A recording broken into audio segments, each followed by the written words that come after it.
Olá, mais uma semana, mais um Info Monday, um programa que antecipa informações essenciais para a sua segunda-feira. O primeiro tema que deve movimentar aí os mercados e o noticiário nos próximos dias é a saída de Sérgio Moro do Ministério da Justiça, que aconteceu na sexta-feira, 24 de abril. A gente começa o programa falando sobre isso e sobre os desdobramentos que a gente espera para os próximos dias.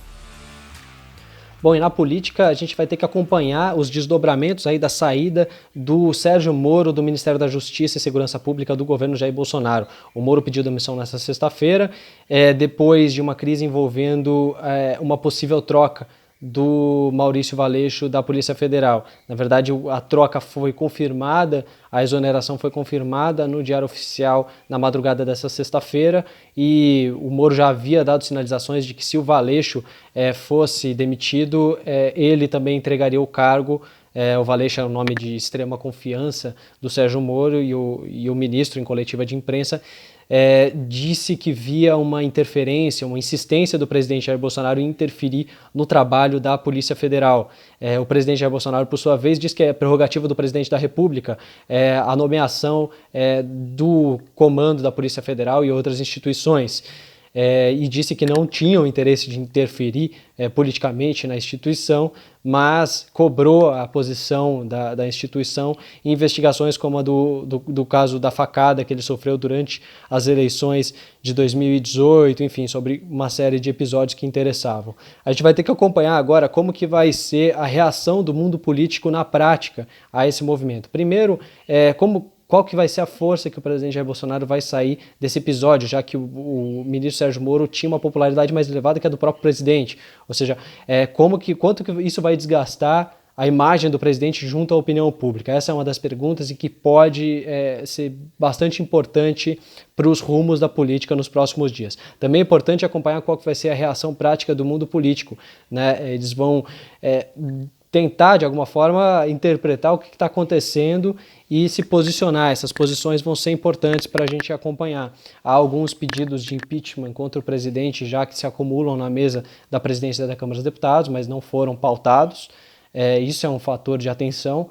No Supremo Tribunal Federal ocorrem duas investigações, dois inquéritos que foram abertos, um para o caso das fake news, que esse é já de um pouco mais de tempo, e ela está coordenada agora, ela pode compartilhar informações com um novo inquérito, que é para investigar as manifestações de domingo que pediam intervenção militar e um novo AI-5. Esses atos contaram com a participação e o discurso do presidente Jair Bolsonaro, o que traz um ingrediente aí a mais para essa crise política e potencialmente institucional que o país passa durante a crise do novo coronavírus, né? Isso que é importante também frisar, esse momento político todo sendo observado. Então, é importante a gente acompanhar os próximos movimentos e sinalizações do mundo político.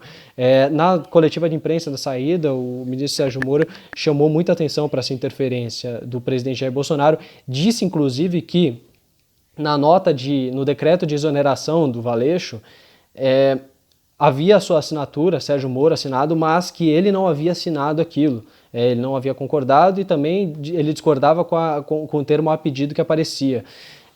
Isso suscitou um pedido de investigação da Procuradoria-Geral da República sobre o ocorrido, né? Então é importante também acompanhar como que a PGR vai se comportar nesses episódios, né? Uma sucessão de fatos políticos que são importantes e que podem mexer com o mercado, já que devem dar novas indicações sobre as capacidades, as condições do governo Jair Bolsonaro, que enfrenta seu momento mais delicado desde o início do governo em janeiro do ano passado. Agora a Bia vai falar um pouquinho sobre outro assunto, sobre fundos de dividendos que também têm sofrido nessa crise do novo coronavírus e crise dos mercados.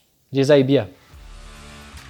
A forte queda das bolsas não tem poupado nem as carteiras tidas como mais defensivas. Os fundos de dividendos, que sempre foram vistos como uma boa alternativa para quem quer estar na bolsa, mas exposto a menos risco, já perdem mais de 30% nesse ano. E nessa categoria estão fundos de casas importantes, como gestoras do Banco do Brasil e do Bradesco, e também da Vinci e da Icatu, entre muitas outras. A gente foi atrás dos gestores desses fundos para tentar entender como é que eles estão lidando com essa crise gerada pela epidemia do coronavírus. E o que a gente escutou é que eles seguem otimistas, já que o foco segue no médio e no longo prazo. E tem inclusive aproveitado para comprar ações que caíram bastante nesses últimos tempos, como Copasa, Gerdau, Vale, Elétricas e até de shoppings que perderam bastante por conta do efeito do isolamento imposto por vários estados e municípios. Ao mesmo tempo, a gente conversou com um gestor de patrimônio que falou que é importante prestar atenção para a concorrência desses fundos de dividendos com os fundos imobiliários, que são outra fonte importante para a geração de renda periódica. E tem um outro ponto que merece atenção, a possibilidade de tributação dos dividendos. Como é que ficaria o cenário para esses fundos, para essas carteiras, se essa tributação de fato ocorresse? Vale prestar atenção e conferir a nossa matéria aí nos próximos dias. É isso mesmo, Bia. Um outro fator que será acompanhado de perto pelos mercados será o início da temporada de balanços do primeiro trimestre de 2020, que já vai trazer alguns impactos do coronavírus na atividade das empresas. Por conta das medidas de isolamento social, algumas tiveram que diminuir ou até mesmo paralisar suas atividades. Porém, como as medidas de isolamento social foram tomadas principalmente a partir do final de março, os números não vão ser o que os investidores vão estar olhando mais, e sim as sinalizações da gestão das companhias nas teleconferências que elas costumam fazer depois que saem os resultados. Então, mais do que os números em si, os investidores vão estar de olho nas sinalizações das companhias, principalmente das companhias dos setores mais abalados pela crise, como é o caso de aéreas. Já nos próximos dias vão sair os balanços de empresas bem grandes, bem representativas, que é o caso da Vale e também de bancos como o Bradesco e o Santander Brasil. No caso da Vale, a expectativa é de números fracos, uma vez que a companhia produziu menos, mesmo com minério estável, a expectativa não é de números muito bons, os custos também, a expectativa é de que eles fiquem um pouco mais altos e abalem os números da empresa. Já para bancos, como a gente falou, as teleconferências vão ser acompanhadas de perto e também os números das provisões de perdas para devedores duvidosos, que podem abalar bem o lucro das empresas. Então a gente vai ficar bem de olho porque é um catalisador, pode ser um fator importante para a movimentação da Bolsa Brasileira nos próximos dias.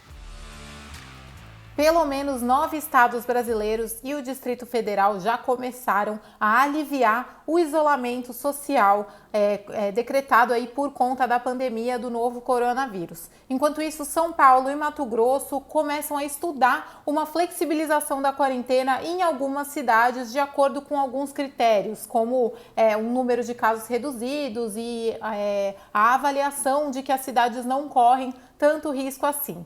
Algumas empresas, como a Lojas Renner e o Iguatemi, já anunciaram a reabertura de algumas das suas unidades, o que vai acontecer aos poucos e começando em horário reduzido, sempre só nas cidades em que o isolamento social tiver sido flexibilizado. Em geral, médicos e outros especialistas da área da saúde se preocupam com essa abertura nesse momento, já que os casos no país ainda estão em crescimento e o sistema de saúde está pressionado.